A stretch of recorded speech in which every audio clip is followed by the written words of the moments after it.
Marcus, what wins here? Bold leadership on Medicare and the argument that the Democrats won't do something courageous, or the Democrats who say, hey, those guys want to take away my Medicare? I regret to inform you that I think it's the latter.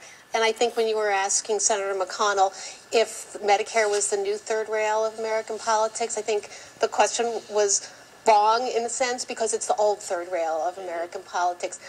This play has been run time after time. If you go back and look at the quotes from President Clinton back when he needed to win re-election, they sound a lot like the quotes from Democrats today about don't let those Republicans take away your Medicare.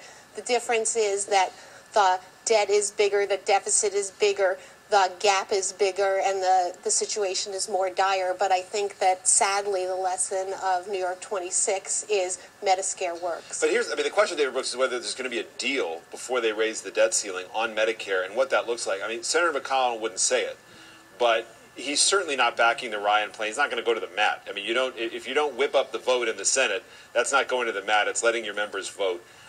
It would be something different than what Ryan is talking about. Right. If you ask Americans, should we cut Medicare to help and reduce the deficit, 78% say no.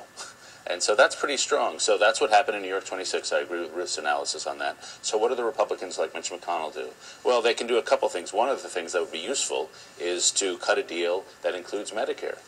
To have Democratic fingerprints on a Medicare reduction plan, which would be good for the country, and by getting the Democrats involved, then that would reduce that as an issue. Right. And then what they have to offer is tax increases on the rich. Now, would the Democrats take that up? I'm not sure. And frankly, I don't think it's likely. But that's what the Republicans need. I think it's much more likely that we'll have really a fudge deal on the debt ceiling limit, a non-trivial chance of a significant default problem this year or a government shutdown problem this year.